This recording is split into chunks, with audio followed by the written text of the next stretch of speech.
guys, welcome back to another video, and I thought I would give my thoughts, now I've had this for a couple of weeks, on the Mike Mcready made in Mexico signature Stratocaster. So there's a couple of things that I think about this. There's the good, bad and the ugly sort of thing. So what we'll do is we'll go over the spec now. I will run through some quick sounds, even though you've heard it on the last couple of videos, and then I'll come back and share my thoughts. So spec wise on this guitar, it is part of the Mexican Road Worn series, so that means basically full nitro finish on the neck and the body, and then you've obviously got the Road Worn Mike Mcready Age stuff as well, which we'll come back to in a bit. So it's an older body. This one weighs just over, like fractionally over, 7.5 pounds, and again we'll come back to that in the good, bad and the ugly. You have rosewood and maple neck on this guitar. And I'll show you the neck on the back there. You've got this sort of, it's worn and it's sort of very thinly finished. And it works quite well. I actually think the relicing part of this, the neck is the star of the show, because you've got, I don't know if I'll be able to see that. I'll take a photo of it if not. But you've got like lacquer cracking on the headstock. And you know, the colour of it's right. The neck is absolutely a highlight, to be fair. And like I said, you've got the rosewood board. You got this sort of clay look inlays, and the same thing on the side inlays as well. So I don't know if you'll be able to see the side inlays there. They're the same sort of darkened off colour. Fret wire, you've got Jescar, which is amazing because that is the same fret wire that Eastman use, and I think it's the best fret wire. Assuming you're not set on stainless steel, I think the Jescar fret wire is the best you can get. I just really like it, and it's cool to see Mexico using that that same brand that Eastman does. The size is medium vintage, so think of it as an in-between to a vintage 60s style fret wire and a modern player series. Right in the middle, medium vintage. That's about how it feels. 9.5 inch radius on this, so slightly more modern radius, and then you've got this kind of worn fingerboard edge sort of thing like you get on the Jason Isbell Telecaster and the Chrissy Hind, and some of the more recent upper end Mexican things have that kind of worn in feel on the edge of the fretboard. Electronics and pickups, you've got a set of Mike Mcready's sort of custom 60s inspired pickups, which I really like, and actually I think that these and the Jason Isbell pickups, which are also custom to his set, which you can now buy separate, so I would assume these would be available separately as well at some point. But they're like one of my favourite Strat pickups ever. I put them easily on par with the 57 62s, which I've always really liked. Electronics wise, you've got paper and oil caps, CTS pots, very nice, sort of very close to custom shop wiring really. You don't have cloth wire, but it is very nice components. You've also got a treble bleed on the volume pot, which works way better than I kind of expected it to, and we will demo that in just a second. Very useful to have that. You do not have the bridge tone control wired as standard though, which is a mod I always do on Strats, so I will be looking to do that. Tremolo wise, you get these bent stainless steel saddles with Fender written on them, usual sort of 6-point tremolo, and you do have the larger block as well, which appears to be steel rather than the normal Mexican pot metal sort of thing. And as standard, you get 4 springs, and this is usually kind of locked down to the body, which is how I kind of have it, and you don't get a back plate with it either. The only thing I've changed so far is, as standard, these controls are all kind of, the middle one's a completely different colour. So I wanted to match the pickup covers, and they're quite close, but I forgot they didn't come with the pickup switch, so I need to buy that just to match that off as well. The only other thing to say is you do get a bone nut as standard as opposed to a plastic or a new bone or a Graphtec, and I will always prefer bone nuts. I just think once they're set up right, they're the best. And the only other thing of note really is that the tuners, they're the normal kind of Clouson style tuners you've always got on 60s reissue Fenders and 50s reissue, but I've had a whole bunch of those, as you've probably seen over the years, and for some reason these tuners are the best ones that I've ever had on a stock Mexican guitar. I don't know if they've changed supplier. I don't know if because it's the Mike Mcready they put on the US ones. I'm not sure. All I can tell you is that they're way more responsive and tighter and just generally nicer than ones I've had in the past. So that's kind of a, you know, top to bottom rundown of the guitar. Let's get on to some quick sound examples, because like I said, you've already heard it in other videos, and then I'll share the good, the bad and the ugly about this guitar.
All right then, so you heard a couple of little sound examples just there. So let's get on to the good, the bad and the ugly, and we'll do it in reverse order. So starting with the ugly then, should we say.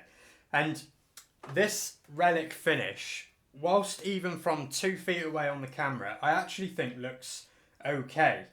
But when you're sat with it, it's not a fantastic relic, really.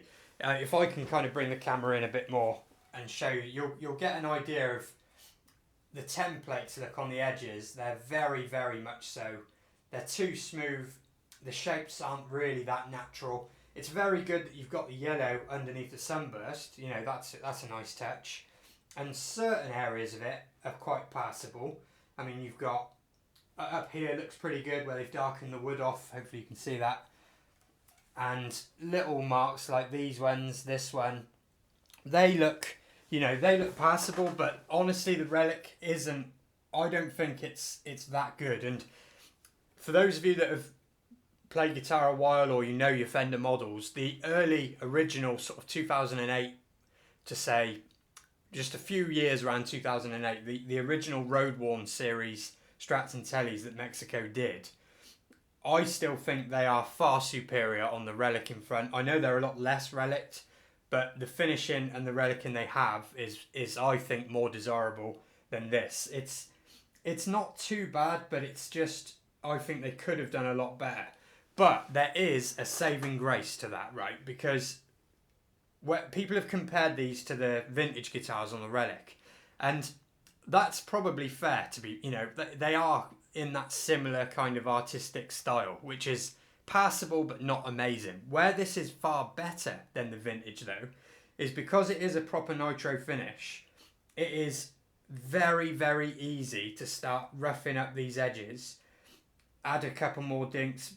I'm not saying that's what you should do on a guitar like this. All I'm saying is that if the relicing not being superb bothers you, it's very easy to kind of make it look a bit better by taking the smooth edges off. I actually made a start on the back. I'll put a picture up now so you can see the difference. And it took all of about 10 seconds to rough up an edge. It's just down here. And whilst I haven't yet found the motivation to go around the whole guitar, at some point I might, and the fact of the matter is it will be very, very easy to do. And it may even be the case that over a long, long time, all of these edges will start to kind of wear a little bit more naturally and wear into the guitar. So whilst I'm honestly not a lover of this relic, the fact that it's proper nitro and it is very easy to kind of play about with, I think that still makes it better than the vintage ones, which are kind of sealed in place. They're not like too bad. They haven't got 6 inches of poly on them, but compared to this, I would definitely take this over those. So that's kind of the only ugly thing about it. Like I said before, I didn't particularly like the knob being a different colour, and I've kind of gone too dark on these, so I will sort that out, and that's a personal preference thing. So let's talk about the bad then, because there is definitely some bad things about this guitar. Maybe not this specific guitar, but this model in general for you out there buying them. First thing I think is bad is the price. These guitars, I think the full retail price is somewhere around £1,600, which I think is way too much money. Even with, I'm not clueless when it comes to economics, business, the upcoming tariff wars we might have. I understand how prices get inflated. But even in 2025, that is too much money with all of that considered for this guitar. And I think dealers are seeing that as well, because most places in the UK, I don't know what it's like elsewhere, but most places are taking 100, 200 off for everybody. It's not just a special offer, that they are selling for less than that. And as I found with this, if you've got kind of, a dealer that you're, close with, or that you've done business with in the past, they're willing to negotiate on the price sort of thing. So to me, the price is too much money, and that has to go down as a bad thing, because if it's overpriced, how can you say that, it's worth it kind of thing? But like I said, bearing in mind, dealers are discounting them, and in my experience, they are open to kind of coming down further as well. So you can, even though that's the RRP, they are out there for less money. The other thing that's bad is, in my kind of journey to picking up this guitar, I kind of rang around a whole bunch of dealers that I've dealt with in the past, and I found that the variation on these guitars, both in the weights, this one, like I said, £7.5. There were one or two right at the £7 mark, which is ideal. Loads of them in the mid to high 8s. So you've got like basically a £2 window of serious discrepancy in weights. And if you're going to charge that kind of money, to me, that window of discrepancy needs to be much smaller, and I don't think that's good. And other things as well, the quality of the rosewood. Mexico going back to rosewood now. They have been on the higher end ones for a few years, but at least half the ones I saw had a very ugly piece. I know that's kind of beauty is in the eye of the beholder, but I would expect a very nice slab of rosewood on a guitar of this price, not just any old piece of rosewood. And they did vary massively across all of the ones that I looked at. And that's bad as well, because to me, there should be a consistent, you're getting a premium piece versus a player series, for example. So I don't think that's particularly very good. And also, this is a big one as well, is setup of the guitars. Even on the dealers that were doing the pictures where you actually see what you're buying, some of them, the high E string was clearly hanging off the neck, meaning that the neck hasn't quite, the geometry isn't quite right, which is common on Strats, but come on, get that right. And I just know that a lot of these have been turning up with horrible fretwork, really scratchy, sometimes the edges aren't right. And to me, again, that has to go down as a bad thing. These should come in much better condition. And with setup as well, just a quick note on setup, because a lot of setup is personal. Some people like their action really high. Some people like the neck relief to be extra. It's just a personal thing. However, there are some things in setup, your nut being right, your frets being polished, they're binary options. It's either done right or it's done wrong. And a lot of these are turning up nowhere near the standard they should be, and that the retail is £1,600. So you're going to have to, not just order one on a whim. You're going to have to kind of chase down those details and make sure it's right, and buy from someone who will get that right for you. And to me, that's not particularly very good.